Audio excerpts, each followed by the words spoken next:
सबात को ख्याल आया कि वो मुझसे कहे कि मुझे लिखना है। कैसे? राइटर तो नहीं कहानी लिख सकता। दरवाजे पे खटखटाया, क्या किया उन्होंने? कहानी बहुत साल पुरानी है, खैर शायद 5 साल पहले ख्याल आया था सबात लिखने का। और ये शुरू हुआ था एक जुमले से कि हर चीज जदीद पैदा होती है और मुसीदा होकर मिलती है। मैं हमेशा जदीद रहना चाहता हूँ। वो जुमला मैंने खुद लिखा था। अच्छा। उसके बाद उससे कहानी बनते बनते वो सबात बन गई। मुझे खुद भी पता चला, किरदार लिखना शुरू किए तो उन्होंने खुद, किसी ने गर्दन से पकड़ा, किसी ने हाथ से पकड़ा और कहा लिखो अब आगे। अच्छा, ओके। सबात नाम क्यों रखा है आपने? इसका क्या कनेक्शन है स्टोरी से? इसका मतलब क्या एग्जैक्टली? और सबात का मतलब हमेशा रहने वाला, परमानेंस। ओके।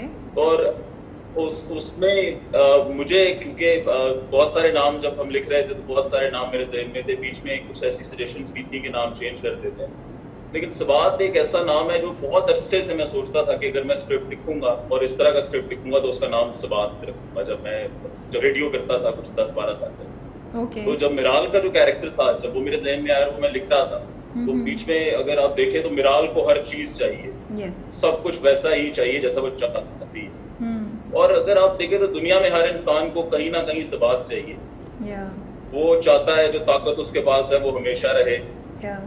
जिंदगी में हर इंसान को एक बार लाजमी ये ख्याल आता है कि यार जो कुछ मेरे पास है ये मुझसे छिने ना। जवानी हो, ताकत हो, कुर्सी हो, और फिर उसको बचाने के लिए इंसान क्या कुछ करता है वो मिराल आपको बता रही बहुत अच्छे तरीके से बता रही है मिराल हमें। लेकिन मिराल का कैरेक्टर, कोई आपके आसपास कोई कैरेक्टर था जिसको देख के आपको ख्याल आया कि मुझे ऐसा लिखना है, या आपकी अपनी यही जो आपके दिमाग में सारे ख्यालात चल रहे थे कि हर चीज़ जदीद रहनी चाहिए, उससे आपने ये क्रिएट किया? ये मिराल क्रिएट कैसे हुई? मेरा ये ख्याल है कि किसी का भी दिमाग कुछ भी क्रिएट नहीं करता। या वो सोसाइटी लिखती है उसके ऊपर, या उसके सराउंडिंग्स लिखते हैं उसके ऊपर, या उसके रिश्ते, या उसके एक्सपीरियंस। तो इंसान खुद तो इतना क्रिएटिव नहीं है कि उसके ही दिमाग में सिर्फ जो चीज हो वो। मैं आपसे कहूं तो आपने भी अपनी जिंदगी में कई मिराल देखी जी। अगर नहीं देखी, आप हिस्ट्री में जाएं तो बादशाहों के बेटे जैसे ही बादशाह बनने की बारी आती थी, एक शहजादा दूसरे शहजादे को कत्ल कर देता था। तो मिराल ने तो अभी कुछ भी नहीं किया। यहाँ तो 8 मरले के प्लॉट के लिए भाई भाई का कत्ल कर देता है। ये तो हम सब ने अपनी जिंदगी में मिराल देखी है। अलग बात है कि हम कह नहीं सकते कि हाँ जी ऐसा कोई कैरेक्टर आपने लाजमी देखा होगा। आप सोचिएगा इस इंटरव्यू के बाद तो आपको कई मिराल अपनी जिंदगी में नजर आए। तो ये वाली मिराल है, सबात वाली मिराल जो है, जिसको हम टीवी पे देख रहे हैं, सारा खान जिसको कर रही हैं, वो बहुत सी मिराल्स का मिक्सचर है जो आपने कहीं ना कहीं किसी इंसान में देखा, या वो कोई एक स्पेसिफिक मिराल ने आपको इंस्पायर कर दिया लिखने के लिए? नहीं, मैं फिर ये कहता हूँ कि बाकी राइटर्स का मुख्तलिफ होगा। मैं तो भी वैसे भी सीख रहा हूँ, राइटर बनने की कोशिश कर रहा हूँ, तो शायद वो लोग खुद से कोई चीज बना लेते हो, मुझे नहीं पता। मैंने एक कैरेक्टर लिखना शुरू किया और मुझे यह है कि जब मैं कहानी लिख रहा होता हूँ तो मैं उस कहानी के अंदर ही रहता हूँ। तो वो खुद कभी गाड़ी चलाते हुए कुछ सहन में आ जाता था। मैंने मिराल को नहीं लिखा, मिराल ने मुझे अपने आप को लिखवाया। मुझे खुद नहीं पता मैंने ऐसा कोई कैरेक्टर जिंदगी में, मिक्सचर्स लाजमी देखे होंगे आप अपनी जिंदगी में देखते हैं। अगर आप देखें, बड़ी अफसोस वाली बात है, लेकिन आप अपने माशरे में देखें तो लोगों को बड़ा अच्छा लगता है किसी को दबा के।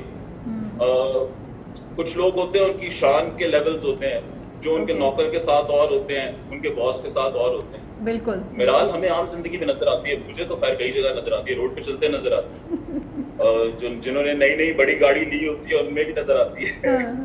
और हसन और अनाया, वो कहाँ से आपने लिए? वो कहाँ है?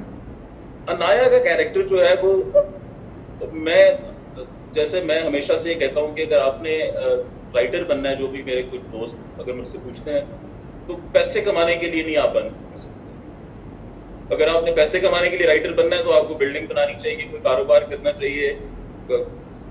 कुछ ऐसे मैसेजेस होते हैं जो इंसान अपनी जिंदगी से लेता है और वो चाहता है कि हाँ ऐसा होना चाहिए। तो अनाया वो कैरेक्टर है जो मैं, अनाया की वालिदा, अनाया की जो सास है उष्ना, इवन अजीज साहब, ये वो कैरेक्टर है जो मुझे लगता था कि ऐसा होना चाहिए कि एक बेटी आए और वो अपने बाप से कोई भी बात कर सके, क्योंकि दुनिया में वो किसी के पास भी जाएगी, हर लेसन की एक कीमत देनी पड़ेगी।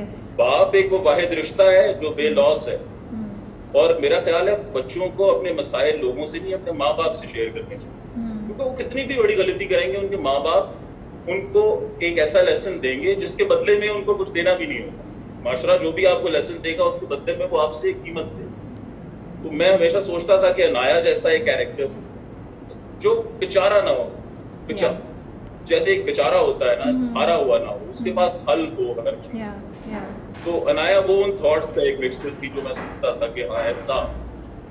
और हसन और मावरा ने किया भी बहुत अच्छा, मावरा फर्स्ट टाइम।